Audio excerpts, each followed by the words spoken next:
What's going on, guys? Welcome back to another episode of Lockdown Coverage. If you guys are new to the channel, my name's Daniel, and of course, I will be covering your Miami Dolphins loss against the Kansas City Chiefs. Kind of a really tough pill to swallow, but before I begin this video, I quickly wanted to mention to any new viewers, please leave a thumbs up on this video if you guys like it, and subscribe to the channel. I will be and have been covering Miami Dolphins content throughout the season, and I will continue to do so. But quickly, let's jump into the game. And the Dolphins did dolphin things in this game that I thought we kind of officially got out of our system. And when I mean dolphin things, I mean things that are really not characteristic of this team to do so. And Brian Flores is a fantastic coach to any Dolphin fan that has truly watched game in and game out. He led this team to a 5-win season last year when we were virtually the worst team in the league. And for us to play like we did today, we had our flashes. And when I say flashes, I mean Patrick Mahomes did not play stellar at all. He did not play to his capability. And why not? Because he had 3 interceptions. On the year, he had 2 interceptions. We forced more turnovers out of Patrick Mahomes than in, 10 games, 11 games this season? That's crazy to think of. And why did we do so? Because our defense is schemed up to perfection, in my opinion, and we have a really good game plan week in and week out when it comes to this defensive game plan. We have players all across the board. I can only imagine what we're going to do next year when we have better players and more draft capital and more free agency players that are coming into this team and are going to play hard for Brian Flores, because that's what I love about this team. But again, I'm getting off topic. So let me start off by saying Patrick Mahomes did not play well. We started off this game virtually the best possible way. Patrick Mahomes was forced into 2 interceptions in basically the first quarter. What were the problems?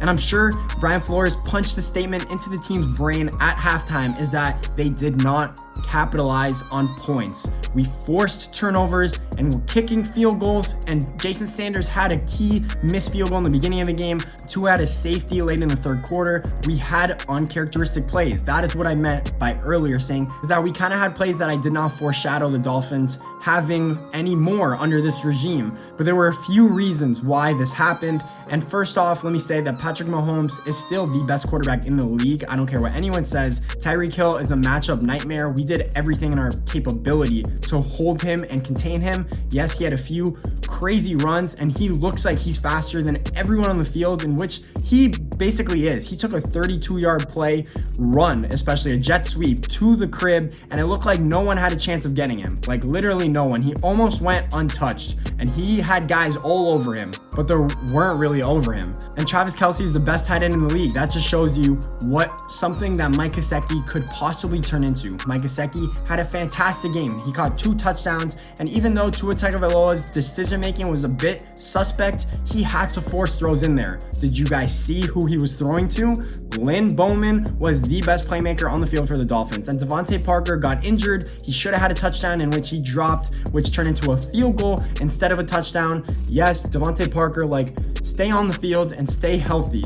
I love you as a player, but you've always been consistently getting injured, and you had a few key drops. Even against Cincinnati, he did the same thing this week. He had that one in the end zone this week that could have changed this game. And when I say changes games, is we could have been up 17-20-0 in the early second quarter because the Chiefs started off so slow. They had to go on the sideline and they had to get huddled up together and show what they need to do to actually come up with a victory. And Patrick Mahomes ended up doing so. And that just shows you how good Kansas City is as a whole, as a team, because their defense stepped up. Chris Jones, their defensive tackle, is a matchup nightmare. Tyrann Mathieu had a key interception on Tua Tagovailoa, which was his first of his career. So I think there were things that we could have built on. Our running game wasn't very much existent. That is why Tua had 300 yards passing, the most in his young NFL career. I think we need Myles Gaskins back. I think we need Ahmed back. We might or have to draft a running back in this next draft because we're lacking in that position.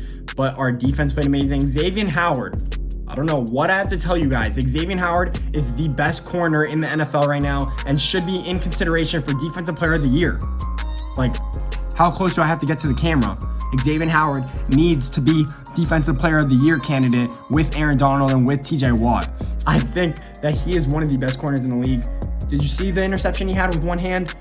It looked impossible. Other than Kenny Moore, who kind of stole the spotlight from him, I think Xavier Howard had one of the craziest interception, aka Brent Grimes over Calvin Johnson. Any true Dolphin fan will truly remember that. But this Dolphin team and Xavier Howard and Byron Jones forced 2 turnovers. The guy that forces 0 turnovers throughout his 3-year career, or the last 3 years in Dallas, and now he does so in 1 game. He forces more turnovers than he had in the last 4 seasons combined. But this game was kind of weird, and even though we trailed, we did not give up. And that is why I love Brian Flores as a coach, and this is what I see a bright future in. Tua Tagovailoa, if he stays healthy, and I know that's a big if, he is our franchise guy, and I am confident in saying that because with what he has around him, he's doing spectacular things. And who does he have around him? I want you guys to name, other than Jakeem Grant and Lynn Bowman, any other player that we have on the field that he's throwing balls to. Maybe Matt Collins, he had 2 catches, he had a few drops. Jakeem Grant, he had a drop that cost Tua Tagovailoa the interception.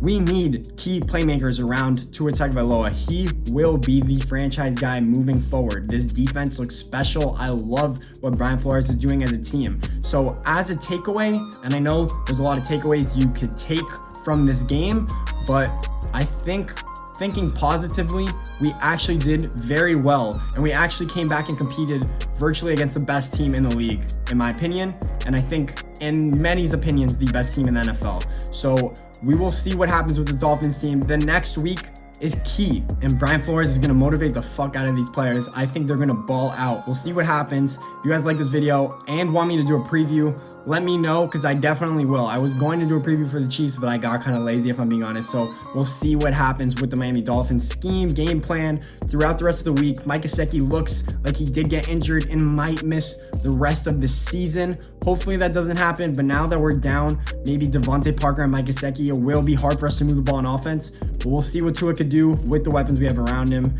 Fins up, guys. If you like the video, please make sure to leave it a thumbs up and subscribe to the channel. More Dolphin stuff to come. Let's go, baby.